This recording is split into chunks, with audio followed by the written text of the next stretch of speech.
दोस्तों, क्या कभी आपके साथ ऐसा हुआ गाड़ी में जाने के बाद डोर्स का कॉन्स्टेंटली बंद हो जाना, जिसके बाद आप उसमें स्टक हो गए, यानी चाह के भी आप बाहर ना आ सकते हो और उस गाड़ी का कंट्रोल आपके बस में नहीं बल्कि किसी और के हाथ में हो। तो आज मैं ऐसी ही एक मूवी एक्सप्लेन करने वाला हूँ जिसका नाम 4x4 है, जो 2019 में crime thriller based Spanish language में बनाई गई, जिसमें एक आदमी की गाड़ी में जाने के बाद उसकी वापस आने की उम्मीदें खत्म हो चुकी थी। ये स्टोरी रियल लाइफ इंसिडेंट पे बेस करती है।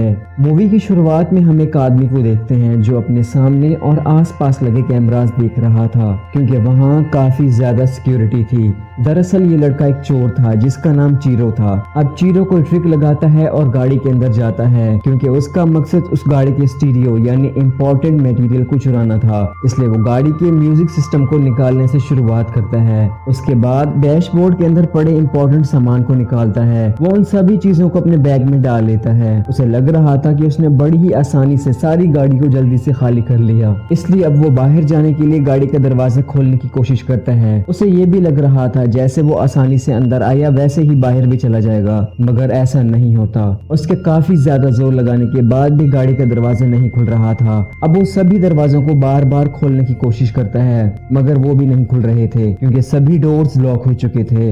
मगर वो अभी भी कहीं ना कहीं रिलैक्स था, इसलिए वो गाड़ी के फ्रंट ग्लास को अपनी टांगों से हिट करने लगता है। मगर अफसोस, इतनी ज्यादा कोशिश करने के बावजूद भी दरवाजा खुलने का नाम नहीं ले रहा था, जिससे वो परेशान होने लगा। अब वो गाड़ी के टायर्स खोलने वाले टूल्स का इस्तेमाल करने लगता है। वो बार बार फ्रंट ग्लास पर अटैक कर रहा था, मगर वो ग्लास अभी भी नहीं टूट रहा था। अब वो पूरी ताकत के साथ गाड़ी के डोर पर लॉक की जगह को हिट करता है, मगर वो भी नहीं खुल रहा था। उल्टा वही लॉक चीरो के हाथ पे लगता है, जिससे वहाँ पे ब्लीडिंग स्टार्ट हो जाती है। अब उसे एक आइडिया आता है। वो अपनी गाड़ी की बैक सीट पर जाता है और अपने बैग से गन निकालता है, फ्रंट ग्लास पर शूट करता है, जिससे गोली ग्लास से टकराकर उल्टा उसे ही लग जाती है। ये अंदाजा लगाया जा सकता है कि वो कोई आम गाड़ी नहीं बल्कि बुलेट प्रूफ थी। अब चीरो के हाथ के साथ साथ उसकी टांग भी इंजर्ड हो चुकी थी, जिससे काफी सारा खून बह रहा था। इसलिए वो अपनी टी शर्ट उतार कर अपनी टांग पर बांध लेता है जिस जगह उसे गोली लगी थी। तभी वहाँ बाहर से एक लड़की गाड़ी के पास आती है। चीरो उसे देख रहा था। वो लड़की अपने बैग से लिपस्टिक निकालती है और गाड़ी की साइड विंडो देकर लिपस्टिक लगाती है।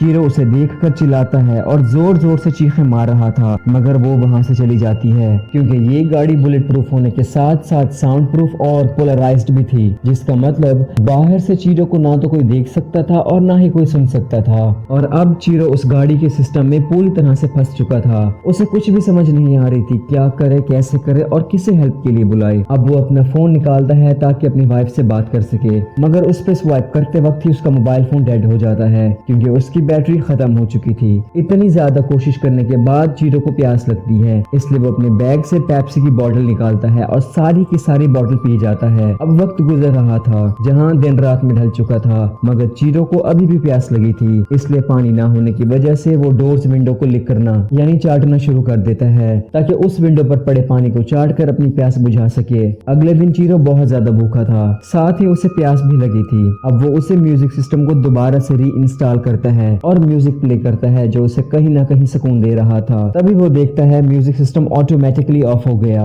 वो स्क्रीन पर किसी की कॉल को देखता है। ये कॉल करने वाले कोई और नहीं बल्कि उसी गाड़ी के ऑनर थे, जो कि प्रोफेशनली एक डॉक्टर थे, जिनका नाम एनक्रीक था।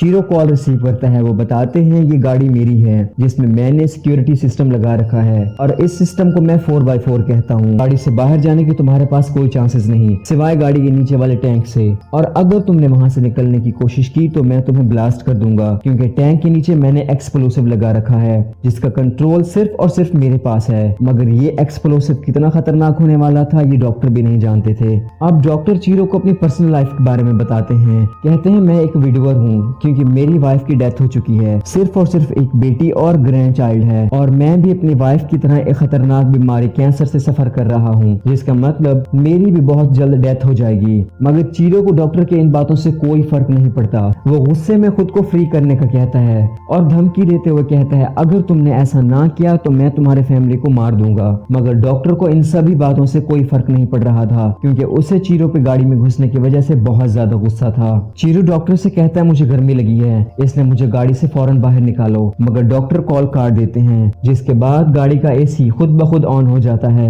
जो चीरो को सुकून दे रहा था। मगर एसी के मुसलसल ऑन होने की वजह से वहाँ कुछ ज्यादा ही ठंड पड़ जाती है, क्योंकि गाड़ी का टेम्परेचर नेगेटिव हो चुका था। अब वो उसी टी शर्ट को दोबारा से पहन लेता है। चीरो अब ठंड से बहुत ज्यादा कांप रहा था। शर्ट पहनने के बावजूद भी उसकी हालत में कोई बदलाव नहीं आता, हत्ता कि चीरो के होंठ भी नीले पड़ चुके थे, साथ ही उसका इन्फेक्शन भी बढ़ चुका था। इससे पहले ठंड की वजह से चीरो की मौत होती, डॉक्टर एसी ऑफ कर देते हैं। यहाँ चीरो की सोच ने उसका साथ छोड़ दिया था। उसे कुछ समझ नहीं आ रहा था वो क्या करे। अब अगला दिन होता है, जहाँ चीरो गाड़ी के बाहर एक पुलिस की गाड़ी को देखता है। पुलिस वाला जैसे ही गाड़ी के करीब आता है, चीरो उसे आवाज लगाता है, मगर पुलिस वाला ना तो उसे सुन सकता था और ना ही देख सकता था। दरअसल वो यहाँ चालान काटने आया था, क्योंकि गाड़ी गलत जगह पे खड़ी थी, जहाँ नो पार्किंग लिखा हुआ था। अब चीरो जोर जोर से चिल्लाता है, मगर इसका कोई फायदा नहीं होता। वो अपनी सारी उम्मीदें खो चुका था।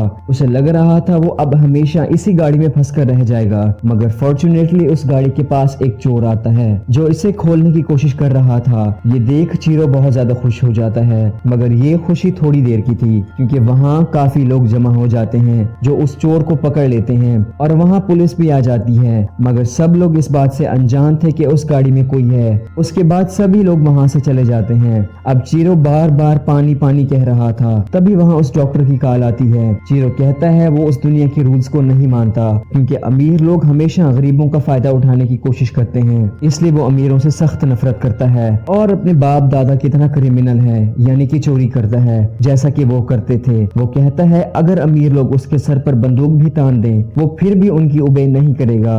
अब ये बात डॉक्टर को अच्छी लगती है। वो कहता है गाड़ी के नीचे एक पाइप है, जो दरअसल गाड़ी को साफ करने के लिए है, तुम वो पानी पी सकते हो। चीरू जल्दी से उस पाइप को लेकर अपनी बोतल में पानी भरता है और पीना शुरू कर देता है। हालांकि वो पानी डिहाइड्रेटेड यानी केमिकल वाला था, मगर इतनी ज्यादा प्यास होने की वजह से वो उसे भी पी लेता है। अब एक और दिन गुजर जाता है, जहां वो मेंटली और फिजिकली काफी ज्यादा डिस्टर्ब हो चुका था। अगले दिन चीरो कार के मैनुअल से पेपर लेकर खाना शुरू कर देता है और अपने यूराइन को एक बोतल में डालकर पी लेता है, ताकि अपनी प्यास बुझा सके। डॉक्टर फिर कॉल करते हैं, कहते हैं कार के ब्रेक पैनल में मैंने एक चॉकलेट बार रखा है। चीरो जल्दी से उस चॉकलेट को लेकर खाना शुरू कर देता है, जो कहीं ना कहीं उसकी भूख मिटा रहा था। वो अपने फोन की बैटरी को धूप पे रख देता है, ताकि सोलर एनर्जी से चार्ज हो जाए। अब एक और दिन गुजर जाता है। डॉक्टर फिर से कॉल करते हैं और चीरो से कहते हैं वो इसकी बीवी अरीना और बेटे लाइनल से मिलकर आया है। साथ ही उन्हें कहा कि तुम्हारी $1,00,000 की लॉटरी निकली है। मैंने उन्हें तुम्हारी इस करतूत के बारे में नहीं बताया और उन्हें खुद से $1,00,000 दिए, ताकि वो एक नया अपार्टमेंट खरीद सकें। अब वो नए घर में शिफ्ट हो चुके हैं। मैंने तुम्हारा क्रिमिनल रिकॉर्ड भी चेक किया है, जिन जिन लोगों को तुमने मारा, इसलिए तुम्हारी फैमिली अब तुम्हें डिजर्व नहीं करती। ये सब सुनकर चीरो की आंखों में आंसू आ जाते हैं, क्योंकि अब डॉक्टर उसकी फैमिली तक पहुंच चुका था। अब चीरो डैशबोर्ड पर पड़ी बैटरी को उठाता है, जो उसने सनलाइट पे चार्जिंग के लिए रखी थी। वो बैटरी फोन में डालते ही फोन ऑन हो जाता है और वो जल्दी से अपनी वाइफ को कॉल करता है, मगर वो कॉल रिसीव नहीं करती, इसलिए वो अपनी वाइफ के लिए एक वॉइस नोट सेंड करता है। अब रात हो चुकी थी। चीरो पूरी तरह से नाउम्मीद होकर बार बार गाड़ी के प्रेस बटन को पुश कर रहा था, मगर खुशकिस्मती से गाड़ी ऑन हो जाती है। अब वो गाड़ी को रिवर्स करता है, जो डायरेक्ट एक दीवार से जा लगती है, जिससे गाड़ी का बैक शीशा टूट जाता है। अब चीरो जल्दी से बाहर आता है और साथ बने पेट्रोल पंप कैफे पे आता है। वहाँ जाकर कुछ खाने की चीजें खरीदता है और बेसब्रों की तरह खाना शुरू कर देता है। तभी वहाँ सिक्योरिटी गार्ड आता है। वो चीरो को इन सभी चीजों के पैसे देने का कहता है, मगर उसके पास पैसे नहीं थे, इसलिए वो अपनी जेब से गन निकालकर सिक्योरिटी गार्ड को शूट कर देता है। मगर तभी उसकी आंख खुल जाती है। इसका मतलब वो एक ख्वाब देख रहा था और अभी भी उस गाड़ी में था। अब उसकी एनर्जी बिल्कुल खत्म हो चुकी थी, जिस वजह से उसकी तबीयत खराब होने लगती है। वो उन चीजों से जान छुड़ाना चाहता था, इसलिए वो खुद को शूट करने का सोचता है। मगर तभी डॉक्टर की कॉल आती है और गाड़ी के लाइट्स खुद ब खुद ऑन हो जाती हैं और वहाँ सामने वही डॉक्टर खड़ा था। वो गाड़ी के अंदर आता है, क्योंकि इतना ज्यादा दिन गुजारने के बाद उसे आइडिया हो चुका था कि चीरो में उसका मुकाबला करने की ताकत नहीं। डॉक्टर कहता है मुझे कई चोरों ने लूटा,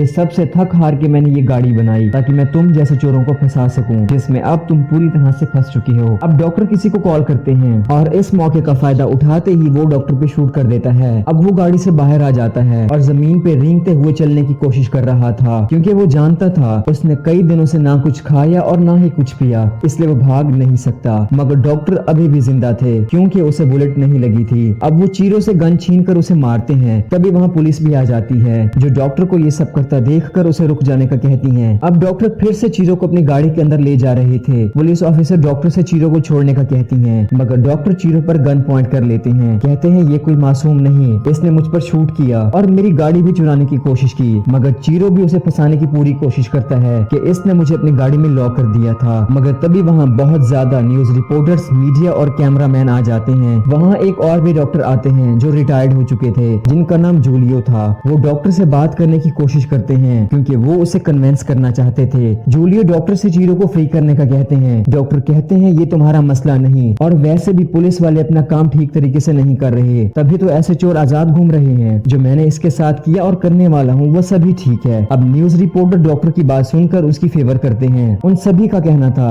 डॉक्टर जो कुछ भी कह रहे हैं वो सभी ठीक है, इसलिए उनका भी यही मानना है कि वो चीरो को शूट कर दें, जबकि बाकी लोग चीरो को फ्री करने का कह रहे थे। मगर जूलियो डॉक्टर से कहते हैं तुम एक एजुकेटेड पढ़े लिखे इंसान हो, तुम कैसे कानून को अपने हाथ में ले सकते हो, इसलिए तुम्हें इस चोर को फ्री करना होगा। ये सुनकर डॉक्टर को बात समझ आ जाती है। वो चीरो को फ्री कर देते हैं। अब चीरो लड़खड़ाता हुआ पुलिस के पास आ जाता है। उसके बाद डॉक्टर हंसते हुए गाड़ी के अंदर बैठ जाते हैं और बाहर टाइमर लगाते हैं। जूलियो ये देखकर काफी ज्यादा हैरान था, मगर अब वो होने वाला था जो किसी ने भी नहीं सोचा था। टाइमर खत्म होते ही वहाँ बहुत बड़ा ब्लास्ट होता है। मगर ये सब कैसे हुआ? दरअसल ये वही एक्सप्लोसिव था जो डॉक्टर ने गाड़ी के पीछे टैंक पर लगाया था, जो हमने मूवी के शुरू में देखा। इसका मतलब अब डॉक्टर की डेथ हो चुकी थी, जिसके बाद हम चीरो को देखते हैं जिसे अपनी गलतियों की सजा मिल चुकी थी। अब वो पूरी तरह से पुलिस के कंट्रोल में था। मगर वहाँ खड़े सभी लोग कह रहे थे डॉक्टर ने जो कुछ भी कहा वो सब ठीक है, क्योंकि उसे अपने किए पर पूरा भरोसा था और ये गवर्नमेंट के लिए एक लेसन है। इसके बाद पुलिस कम से कम अपना काम ईमानदारी से करेगी और सिटी में होने वाले इंसिडेंट भी कम से कम होंगे। अब चीरो को वहाँ से हॉस्पिटल एडमिट किया जाता है ताकि उसका ट्रीटमेंट किया जा सके। उसके ठीक होते ही उस पर केस चलाया जाएगा और सजा भी दी जाएगी। और इसी एंडिंग के साथ ये मूवी यही एंड होती है। तो कमेंट्स में बताइएगा वीडियो कैसे लगी आपको। Thank you for watching this.